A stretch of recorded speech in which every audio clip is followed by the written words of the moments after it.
Olá, meu nome é Cristiano Pereira, você está no canal da Segunda Igreja Batista de João Molevade, na playlist Casa de Teófilos, onde nós estaremos ministrando a aula 3, a história do casamento, dentro de alguns instantes.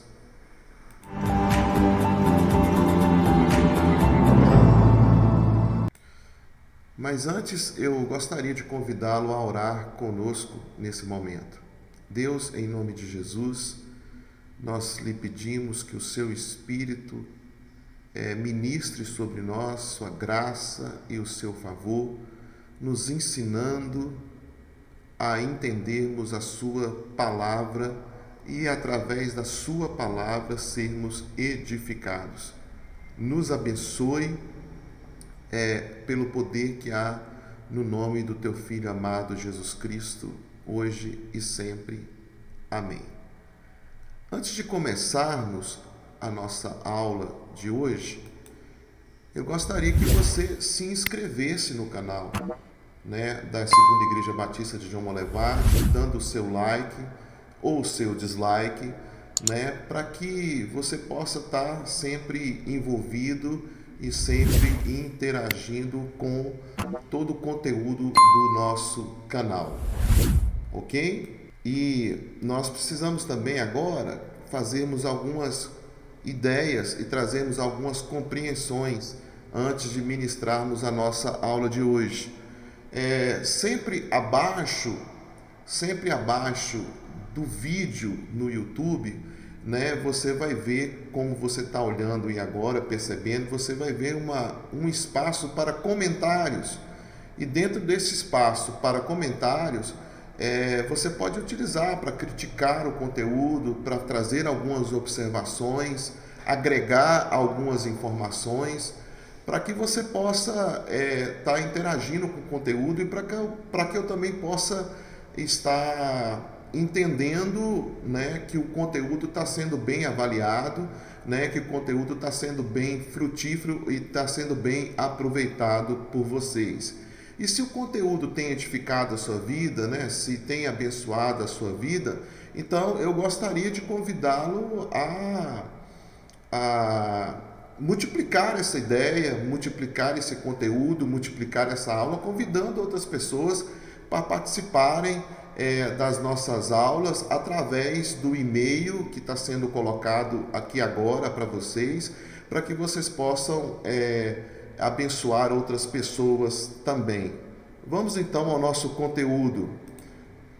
A história do casamento, Então, como sempre de costume, o nosso roteiro, o que nós vamos estudar nessa aula de hoje, o contexto, que nós vamos observar sobre a história do casamento, O casal é a imagem de Deus. A unidade do casal era imprescindível para a obediência. E o último ponto, e quarto e último ponto, o casamento, instituição social por excelência. Bom, os textos que nós vamos utilizar como base é Gênesis capítulo 1, versículo 27 e versículo 28, e Gênesis capítulo 2, versículo 21 e versículo 22. O primeiro texto de Gênesis capítulo 1, versículo 27 e 28, como você pode observar aí em destaque em vermelho, a imagem de Deus o criou, homem e mulher os criou, e frutificai e multiplicai-vos, enchei a terra e sujeitai-a e a dominai. E esse primeiro texto, ele fala sobre a importância e sobre a dignidade da criação do casal. Nós vamos poder observar durante todo o conteúdo da aula que esse texto, ele é um texto que fala sobre a importância e sobre a dignidade da criação do casal. O segundo texto, que é Gênesis capítulo 2, versículo 21 e versículo 22, é os aspectos clínicos da criação, os aspectos clínicos da criação da mulher, ou seja, como foi o processo pelo qual o Senhor criou uma mulher e automaticamente, criando a mulher, se forma o casal, e se formando o casal, então nós temos nos dois, o homem e a mulher à imagem do próprio Deus. Então o casal, ele é a imagem de Deus. Mas antes, queria voltar um pouco para observar algumas coisas com vocês.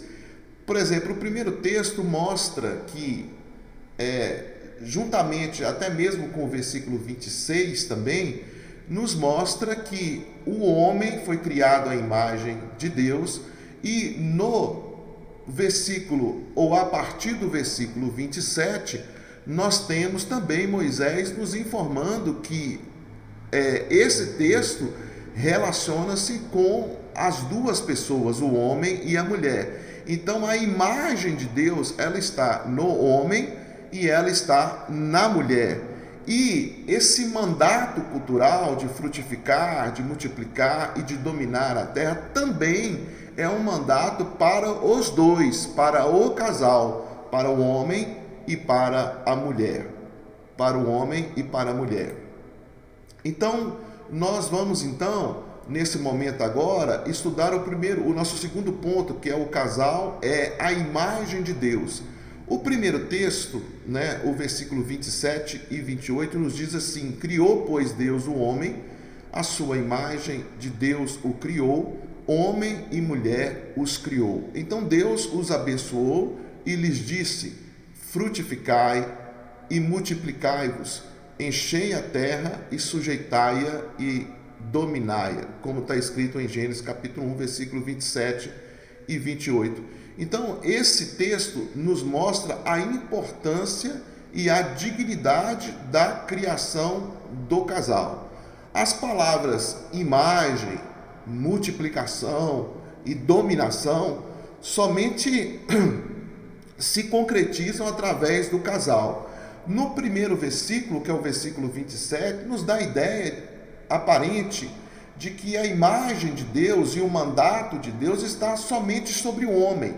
Mas no versículo 27 e o versículo 28, Moisés então está nos dizendo que a imagem de Deus está no casal, porque quando ele cria, ele diz: façamos a nossa imagem, e essa imagem foi criada a partir do casal. Então a imagem de Deus é o homem e a mulher, e estes também têm o mandato cultural. Então essa imagem de Deus, esse mandato cultural, essa multiplicação e esse mandato de dominar sobre toda a criação, ela só se concretiza a partir do momento que a mulher ela é criada. Porque o primeiro texto está nos falando da criação do homem e da mulher de uma forma de importância e de uma forma de dignidade. Mas no segundo texto vai nos mostrar, e esses dois textos, o primeiro texto fala sobre a criação no geral do homem e da mulher, mas no segundo texto, que é o capítulo 2, vai nos mostrar a ideia de como tudo aconteceu. Então o capítulo 2 nos mostra em detalhes a criação do homem e a criação da mulher que está registrada no capítulo 1. Então esse capítulo 2 é o registro em detalhes da criação do homem e da mulher. O substantivo Adam, que é a palavra que nós utilizamos para Adão, ou a palavra que nós utilizamos para homem, a palavra que nós utilizamos para homem, pode ser interpretado como um nome próprio. Como nome próprio, ou por exemplo, meu nome é Cristiano, então a palavra Adam pode ser interpretada como nome próprio, mas também pode ser interpretada como um nome de categoria. Por exemplo, humanos, a palavra humanos. Então, o primeiro texto de Gênesis capítulo 1, versículo 27 e 28, nessa parte em destaque em vermelho: a imagem de Deus o criou, homem e mulher os criou, frutificai e multiplicai-vos, enchei a terra e a sujeitai e a dominai. Então, esse substantivo Adam pode ser interpretado como um nome próprio e ele pode ser interpretado também como uma categoria. Por exemplo, porque a palavra homem no hebraico é zagar e a palavra mulher é negabá. Então, homem, zagar, e mulher, negebá, os criou e os abençoou e os chamou pelo nome de homem, Adam, no dia em que foram criados, ou humanos, como está escrito na tradução da King James.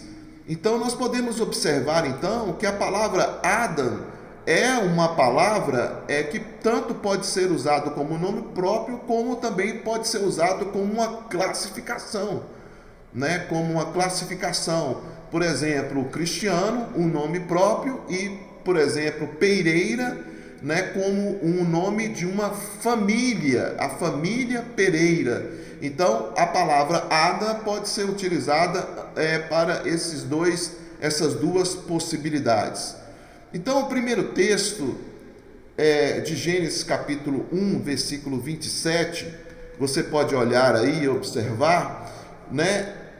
Essa palavra, essa expressão, criou o homem, a imagem de Deus criou homem e mulher, frutificar, multiplicar e dominar, como diz no Catecismo de Westminster, né, na pergunta número 17, há uma pergunta e uma resposta no Catecismo Maior de Westminster, diz assim: como Deus criou o homem? Deus depois de ter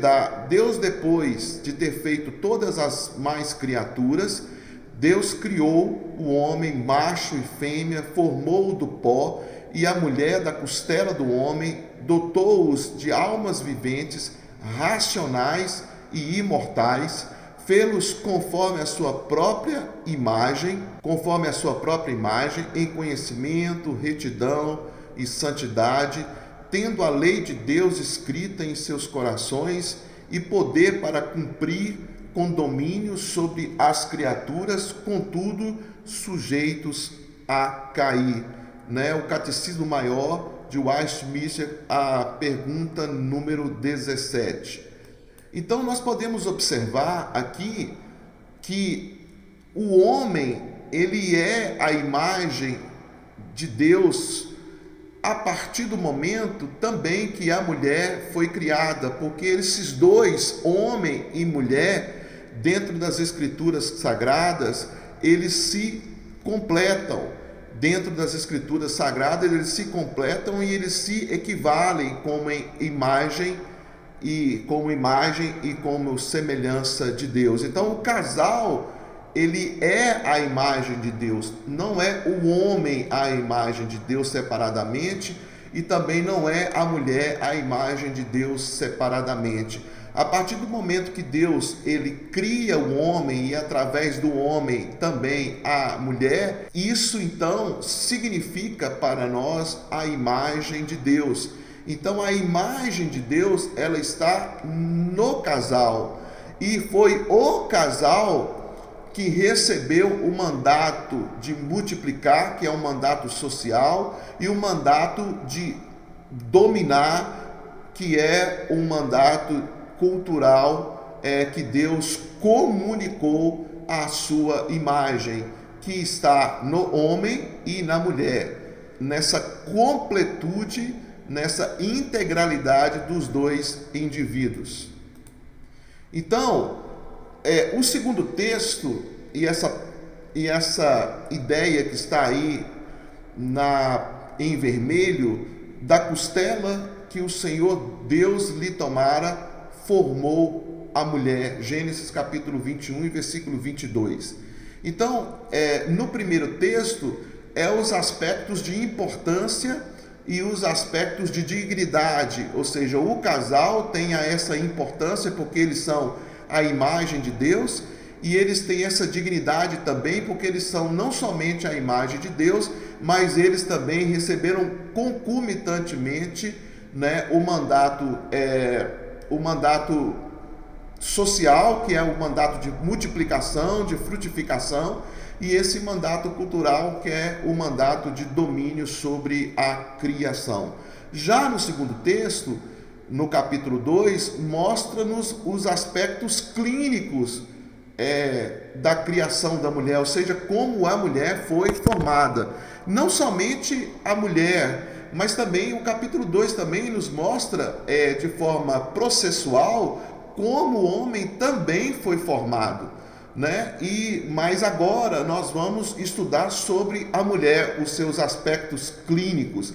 Então nós podemos observar aí no texto um sono pesado, né? Deus dá um sono, ou Deus coloca um sono pesado sobre este homem, fazendo este homem adormecer. Então nós podemos pensar em a nossa primeira anestesia geral, né? A nossa primeira anestesia geral, porque subentende então, através desse sono pesado sobre o homem, que o fez adormecer, subentende então que esse homem passou por um processo cirúrgico, e um processo cirúrgico sem sentir dor. Por isso que ele esteve sobre um sono profundo. E também nos dá também uma ideia de que Deus queria também mostrar que não houve nenhum tipo de participação no processo criacional da mulher, nenhuma participação do homem. É uma obra exclusiva de Deus, uma obra exclusiva de Deus. Uma das costelas, a palavra costela é tisselá, que é a mesma palavra que nós usamos também para imagem. É a mesma palavra que nós utilizamos para imagem, é a palavra tisselá, que significa costela, mas também significa do lado, significa também do lado. Então, nós podemos também ter um outro aspecto clínico, né, que é através do osso, né, do DNA tirado da célula tronco, né, que nós podemos perceber aí a nossa primeira ideia de clonagem, né? Deus tira da costela, Deus tira desse osso o material genético, o DNA genético para a criação da mulher, né? Da criação da mulher. E ele então fechou essa cirurgia com carne, fechou a carne no lugar. Então também nós podemos pensar também em uma cirurgia plástica, né? Porque Deus não deixou nenhum tipo de cicatriz, não deixou aberto, né, o lugar da cirurgia, e fechou esse lugar com carne. Então nós temos um aspecto clínico aí, talvez a nossa primeira cirurgia plástica também. E formou a mulher. Então, a partir do momento que ele usa desse material genético, desse DNA tirado dessa célula que estava na costela do homem, ele então transforma esse material em uma mulher, e é através desse momento que ele transforma esse material em a mulher também, Deus também comunica com a mulher a sua imagem. Deus comunica com a mulher a sua imagem. Então agora nós vamos observar agora o nosso terceiro ponto, que a unidade do casal era imprescindível para a obediência. Em Gênesis capítulo 2, versículo 17 e versículo 18, nos diz o seguinte: Mas da árvore do conhecimento do bem e do mal, dessa não comerás. É a palavra que Deus estava ministrando para o homem. No dia em que dela comeres, certamente morrerás. Mas olha que coisa interessante. No versículo 18, nós podemos perceber Moisés concluindo a informação. E disse mais o Senhor Deus, ou seja, não somente o versículo 17, mas também o versículo 18, ou seja, completando a informação do versículo 17, não é bom que o homem esteja só. Far-lhe-ei uma ajudadora que seja idônea. Gênesis capítulo 2, versículo 17 e versículo 18. Então a unidade do casal era imprescindível para a obediência, porque nós podemos observar algumas coisas, queridos. nós podemos observar algumas coisas nesse texto aqui, de que era necessário a criação da mulher, para que o homem tivesse condições de cumprir esse mandato de Deus e de obedecer à vontade de Deus. Era imprescindível. Tanto é que o versículo 17, como você pode ver aí, o versículo 17, ele está nos informando justamente isso. O versículo 17 está nos informando justamente isso, de que Deus estabelece um mandato, Deus estabelece uma ordem a esse homem, e no versículo 18, ele diz que era necessário então criar a mulher, porque não era bom que o homem estivesse só, para também ele conseguisse cumprir, para que ele pudesse conseguir cumprir a vontade de Deus para a sua vida. Era necessária então a criação da mulher. O casal foi criado para corresponderem, ou seja, para que através do conselho entre os dois, entre ambos, para que eles decidissem tudo a respeito da vontade de Deus.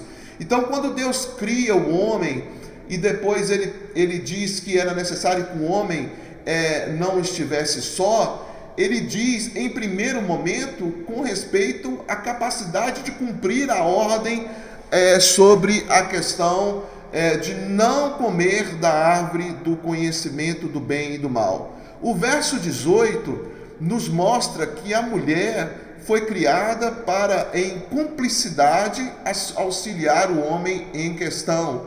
Ou seja, nós podemos perceber que quando Deus diz que não era bom que o homem estivesse só, em primeiro momento não tem nada a ver com solidão, mas em primeiro momento é uma imagem, alguém que fosse a imagem do homem, alguém que fosse idônea, auxiliador ao homem, para que pudesse auxiliar, corresponder e em conselho e em cumplicidade conseguir cumprir a ordem de não comer o fruto da árvore do conhecimento do bem e do mal. O capítulo 2 de Gênesis sugere-nos que o casal foi dotado de habilidades para obedecerem a Deus. Eles não caíram por desleixo de Deus, por falta de capricho na criação de Deus, mas eles caíram porque eles não decidiram em conselho, eles não decidiram em bom senso. Então o capítulo 2 de Gênesis sugere-nos que o casal foi dotado de habilidades para obedecerem a Deus. Habilidade de comunhão. Está escrito no versículo 18, não é bom que o homem esteja só. Ou seja, diante dessa ordem, diante da ameaça que estava ao redor, não era bom que o homem estivesse só. Uma habilidade de comunhão, uma habilidade de estar junto, uma habilidade de prestação de conta entre ambos, a habilidade de cooperação, uma ajudadora. Deus estaria criando uma mulher, uma semelhante ao homem, que desse ao homem também a capacidade de cooperar junto com o homem para cumprir a ordem de não desobedecer a Deus. A habilidade de conselho, uma semelhante que lhe fosse idônea. A palavra idônea significa correspondente. É uma pessoa que responde em meio a perguntas, a pessoa que faz parte de uma discussão, a pessoa que tem também a capacidade de fazer a crítica, a pessoa que tem a capacidade de conselho, de aconselhar, a pessoa que tem a capacidade de observar, de ouvir e de interagir com as questões para que houvesse uma boa compreensão e uma boa resolução sobre tudo. Então, interpretar solidão aqui no texto como sinônimo de carência afetiva, de carência sexual, seria de um reducionismo absurdo. Então, quando Deus cria a mulher, Ele cria a mulher semelhante ao homem, para que a mulher pudesse auxiliar o homem como imagem e semelhança de Deus, o casal como imagem e semelhança de Deus, para que eles juntos pudessem cumprir a ordem de não comer da árvore do conhecimento do bem e do mal. Nós podemos observar isso, por exemplo, na vida de Lutero, né? Na vida de Lutero, né? Lutero casou com uma mulher chamada Catarina de Bourá, ou a chamada Kate, como ele a chamava, e ele dizia o seguinte: a união da carne nada faz, ou seja, só o ato sexual em si nada pode fazer, ou não pode fazer absolutamente nada. Deve também haver união entre as mentes e os costumes. Então, o que nós podemos perceber, e nós estudaremos no nosso módulo 2, que nos fala sobre a queda, é que o pecado entrou no mundo porque a imagem de Deus, ou seja, a imagem de Deus que está correspondendo no homem e na mulher, eles não decidiram as coisas em consenso, eles não se cobriram, eles não foram cúmplices, eles não fizeram uma prestação de contas entre si. E é por isso então que o pecado veio a acontecer no mundo. E um teólogo puritano já falecido, J.L. Parker, ele diz o seguinte sobre a unidade do casal, e essa unidade do casal era imprescindível para a obediência, ou seja, a unidade, cumplicidade, comunhão, né? A prestação de conta era imprescindível para o cumprimento da ordem, para a obediência. Então ele diz o seguinte, J.L. Parker, eles recorreram, falando sobre as escrituras sagradas, eles recorreram ao livro de Gênesis quanto à sua instituição, no que diz respeito ao casamento, eles recorreram ao livro de Gênesis quanto à sua instituição, à epístola aos Efésios quanto ao seu pleno significado, ao livro de Levítico quanto à sua higiene, ou seja, a higiene o ato conjugal, ao livro de Provérbios quanto à sua administração, a diversos livros do Novo Testamento quanto à sua ética no casamento, e a Esther, Ruth e Cantares de Salomão quanto às ilustrações e amostras do matrimônio ideal. Então, J.L. Parker diz que as escrituras sagradas, ela nos dá toda a referência necessária para que o casamento seja uma instituição baseada na unidade, que deveria ser uma instituição imprescindível para a obediência. O casamento como instituição social por excelência. Capítulo 2, versículo 23 e 25, nós vamos ler. Então exclamou Adão: esta sim é osso dos meus ossos e carne da minha carne. Ela será chamada mulher, porquanto do homem foi extraída. Por esse motivo é que o homem deixa a guarda de seu pai e de sua mãe para unir-se à mulher, e eles se tornam uma só carne. Homem e mulher viviam nus e não se envergonhavam. As primeiras ideias aqui desse texto, do versículo 23, 24 e 25, o primeiro versículo é um poema. Quando Adão acorda, né?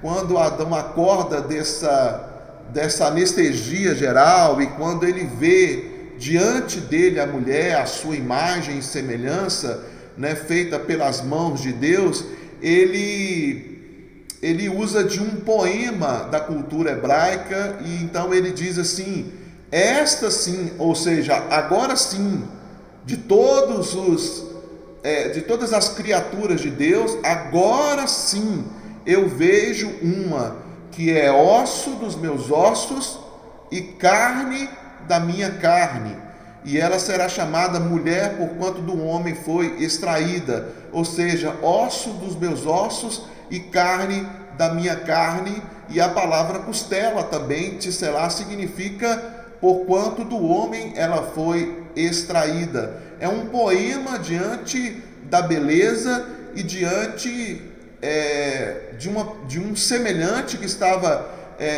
diante de Adão, que ele poderia exprimir, né? Que ele poderia colocar esse poema de uma forma magnífica e de uma forma maravilhosa. E aí então Moisés utiliza agora de um comentário por esse motivo, ou seja, por causa dessa poesia e dessa semelhança da mulher para com o homem. Por esse motivo é que o homem deixa a guarda de seu pai e de sua mãe para unir-se à mulher, e eles se tornam uma só carne. O homem e a mulher viviam nus e não se envergonhavam. Gênesis capítulo 22, versículo 23 ao 25. Segundo Palmer Robertson, no seu livro O Cristo dos Pactos, ele dizia o seguinte, que o casamento é um mandato social, né? O casamento é um mandato social, segundo Palmer Robertson. Deus realiza seu propósito de redenção por um método em conformidade às estruturas da criação. Então, o que ele estava dizendo ali nesse texto é que através do casamento, Deus ele estabelece um mandato, ou seja, um mandamento. E esse mandamento tem um seu caráter social, porque a imagem de Deus é postada no homem e na mulher. Deus comunica a sua imagem nesses dois. E então nós podemos entender através disso, quando Deus diz que eles deveriam frutificar e que eles deveriam multiplicar. Isso tem a ver com a constituição da família, através do casamento, né? Através dos filhos, que vem através do ato conjugal. Palmer Robertson, ele dizia o seguinte, que através do casamento, Deus dá ao homem e à mulher, dá ao casal a capacidade de cumprir um mandato social. Então Deus realiza esse propósito de redenção por um método em conformidade sempre com as Escrituras Sagradas. E o método de realizar o propósito de redenção, de transformação social, é pelo casamento. E sempre será pelo casamento. Sempre será pelo casamento. E é isso então que nós podemos observar aqui nesse texto, o Cristo dos Pactos, no seu livro, né? Cristo dos Pactos, de Palmer Robertson. E nós podemos fazer algumas considerações sobre o casamento. Primeiro, a ideia judaica, da cultura judaica sobre casamento.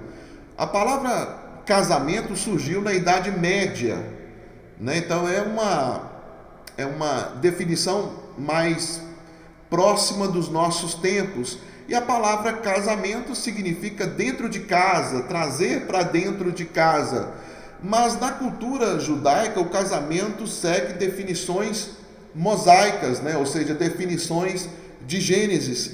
E a palavra casamento, dentro da cultura judaica, casamento é chamado de ketubá, que é um contrato de casamento ou um contrato social.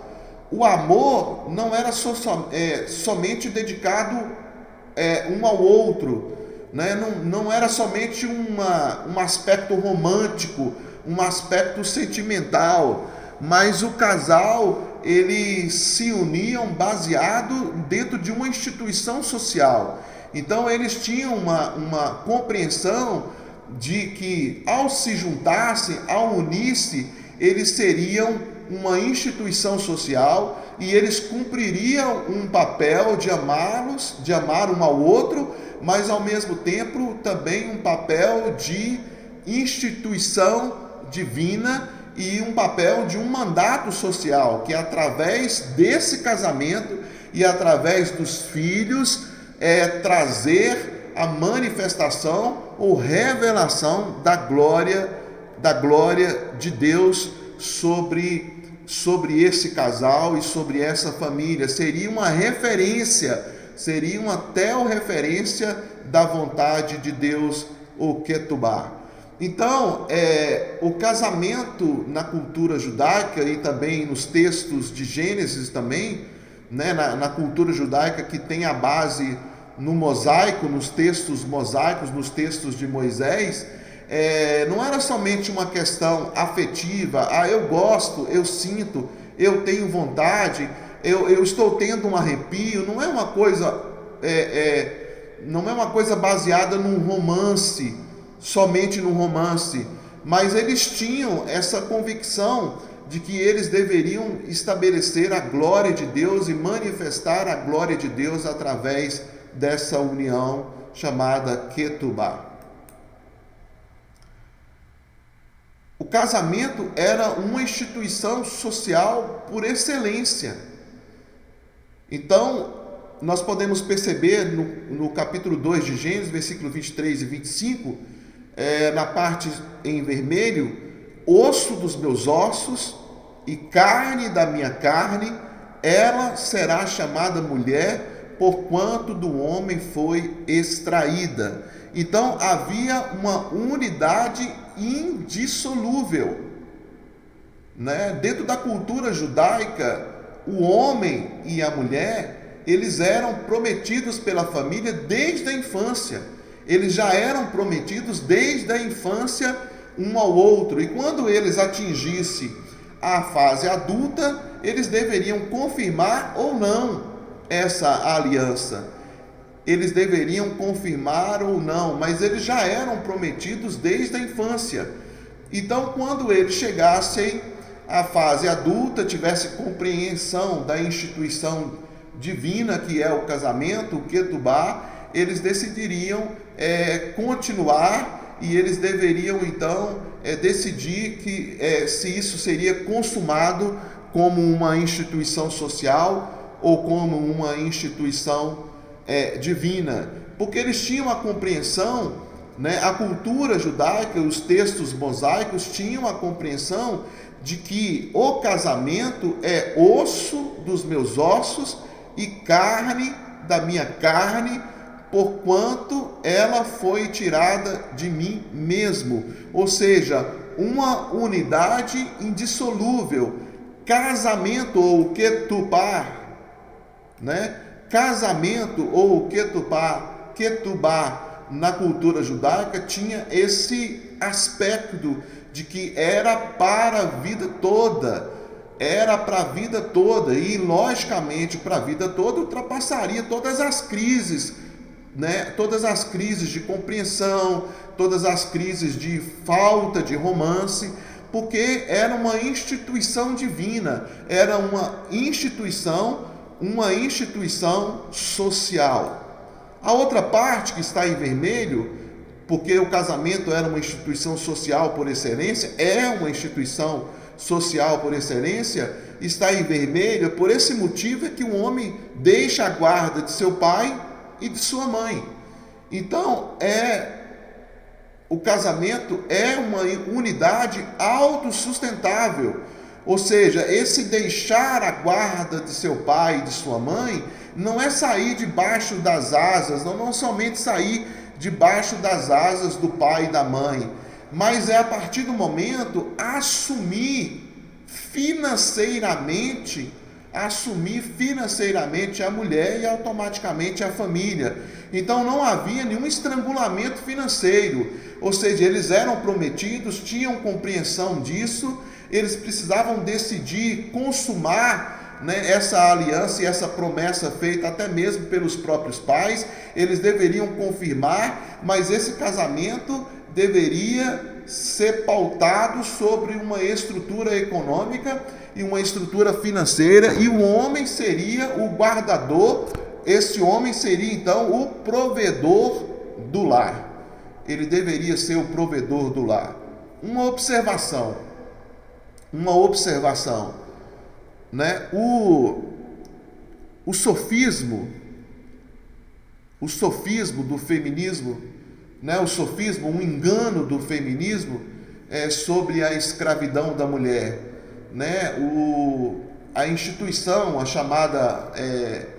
chamado sofismo, o chamado feminismo, a militância feminista, diz que o homem sempre escravizou a mulher, nunca deu oportunidade à mulher de se autossustentar, né? de ter o seu próprio dinheiro, porque o homem sempre colocou a mulher lá naquele lugar mais ruim, do compartimento mais ruim da casa, não deixava a mulher ter nenhum tipo de autonomia. Nós podemos perceber no texto bíblico que é completamente diferente. A mulher não trabalhava, num aspecto, não que ela não trabalhava, mas ela não tinha a obrigação de ser a provedora do lar. A obrigação da provisão do lar sempre foi do homem. Não porque a mulher não podia ter o seu trabalho, porque nós podemos perceber em alguns textos, como lá em Provérbios, nós podemos perceber que a mulher conseguia sim, né, através dos seus afazeres, ajudar a ter a sua própria economia, mas a questão de prover sempre foi uma questão do homem. E nós podemos perceber aí algumas diferenças. Por exemplo, os trajes do homem sempre foram trajes mais... os trajes do homem sempre foram trajes mais grossos, de uma cor mais escura, né? De trajes mais grossos, de uma cor mais escura. Por quê? Né? Diferente da mulher, né? A mulher sempre teve trajes, roupas com mais cores, com cores mais claras. Mas diferente do homem, não. O homem sempre teve trajes mais escuros. Por quê? Por causa do trabalho, né? Por causa do trabalho. O homem precisava trabalhar, e trabalhando com as suas mãos ali, né? No campo ou em outros lugares, ele sempre vinha sujo. Então as roupas não podiam ter roupas com muitas cores muito claras, e sim roupas com cores, poucas cores e cores mais escuras, por causa do trabalho. Por exemplo, os adereços das mulheres, né? Isso nos mostra que a mulher não era escrava em hipótese alguma, né? A mulher não era escrava em hipótese alguma. Por exemplo, os adereços das mulheres, né? A mulher sempre pôde usar vários adereços, mas o homem não, né? Qual é o adereço que um trabalhador tem quando ele vai para o trabalho? No máximo um relógio, né? Para que ele possa estar sempre sendo orientado pelas horas, por causa do trabalho. Ele não pode, o homem não pode usar vários endereços, porque no seu trabalho isso pode provocar algum tipo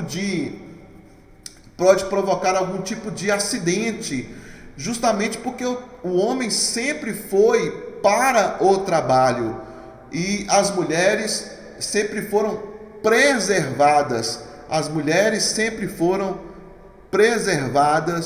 E aí então nós podemos chegar à conclusão de que a mulher, ela não era escrava e nunca foi, dentro dos princípios bíblicos, uma mulher subserviente e escrava do homem, mas pelo contrário, a Bíblia mostra claramente que o homem sempre foi o provedor da mulher.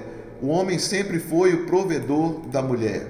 O homem é o provedor da mulher. Isso tem a ver com um contrato social. Havia um contrato social no Ketubá que dizia que o homem, no seu casamento, ele deveria assumir a responsabilidade, assumir um termo de compromisso assinado por ele, assinado pela sua futura esposa e assinada por 2 testemunhas dizendo que ele estaria firmando um compromisso de cuidar, de ser o provedor da sua esposa, de ser o provedor dos seus filhos. O sofismo do feminismo teve essa ideia, né, de que as mulheres sempre eram priorizadas, né, que as mulheres sempre, melhor dizendo, a mulher sempre foi deixada para o lado, mas nós podemos perceber, por exemplo, em casos de sobrevivências, por exemplo, em casos de naufrágios, por exemplo, né, quando havia um naufrágio, quando eles deveriam colocar os botes à disposição para tentar salvar o maior número de pessoas, quais eram as pessoas que deveriam ser salvas em prioridade? A mulher. A mulher deveria ser salva em prioridade. Por quê? Porque sempre dentro da história, dentro do conceito bíblico a respeito da mulher, porque a mulher juntamente com o homem, a imagem e semelhança, a ideia do provedor, do homem que cuida, do homem que protege, a mulher sempre era priorizada. Quem deveria morrer num caso de um naufrágio? O homem. A mulher deveria ser preservada, né? Porque através da mulher haveria possibilidade do continuar da sociedade, no continuar de uma família. Por exemplo, no caso de incêndios, né?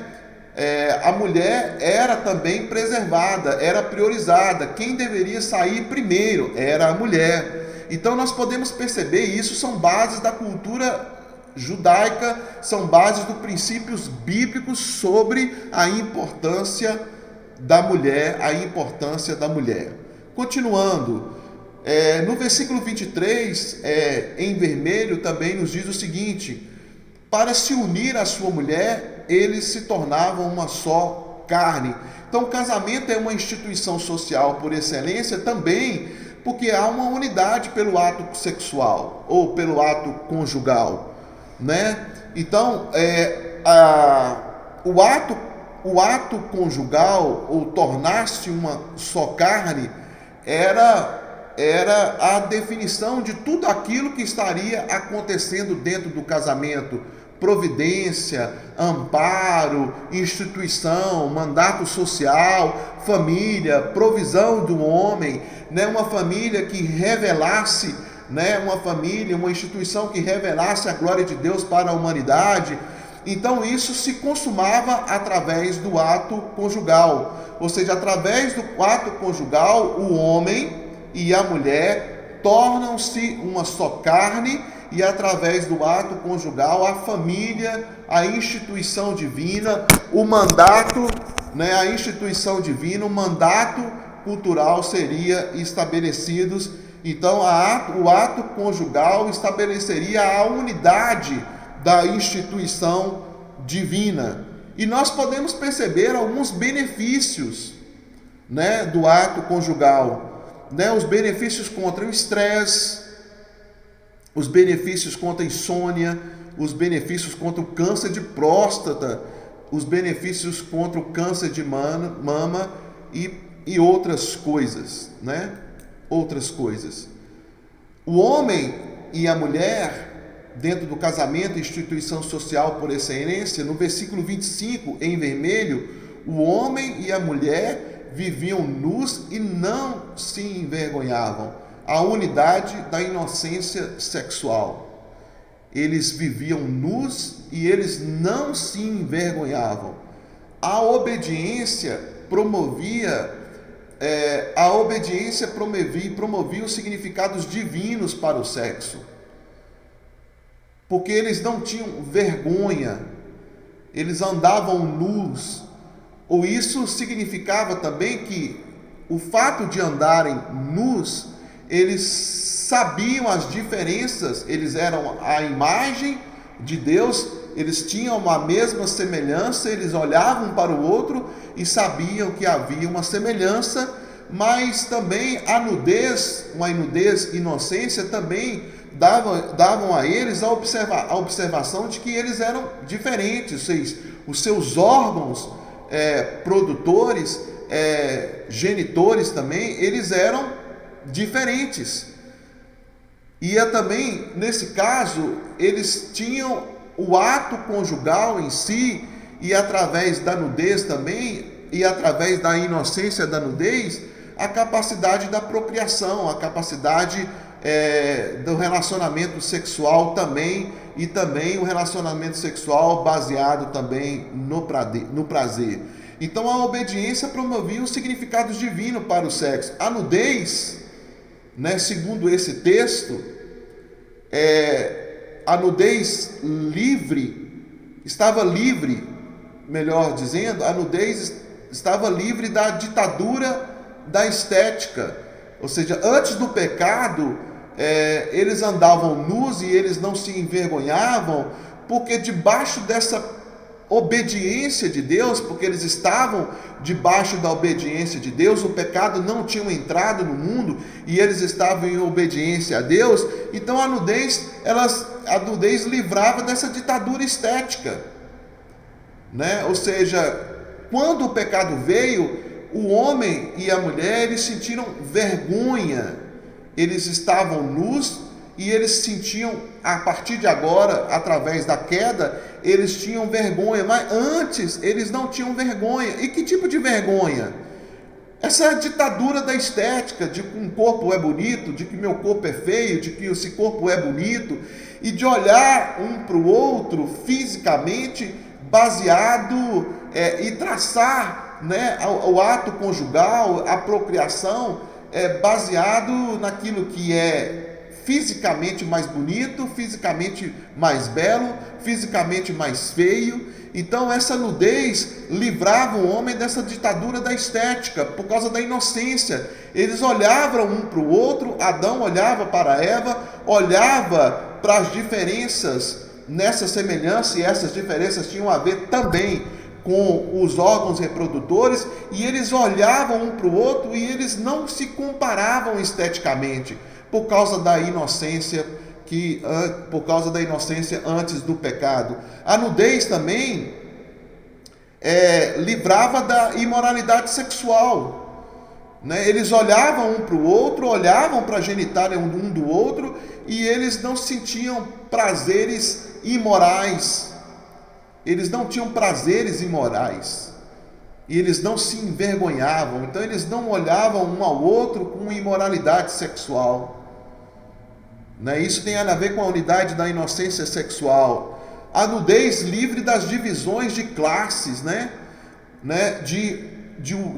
do homem olhar para a mulher, da mulher olhar para o homem, baseado nessas diferenças da genitália. E a nudez baseado no, eu sou homem, eu sou mulher, eu sou mais importante, você é inferior, homem é mais importante, mulher inferior, Então isso também, essa nudez inocente livrava esse homem e essa mulher dessas divisões de classes, por exemplo, família e prostituição. O ato conjugal, a nudez, a diferença sexual baseado nos órgãos reprodutores, davam esse casal o prazer de se relacionarem sexualmente, e também o prazer também para a procriação, sem nenhum tipo de ideia de prostituição. Eles olhavam um para o outro e sentiam prazer no sexo, e eles sentiam prazer também na constituição da família através da procriação.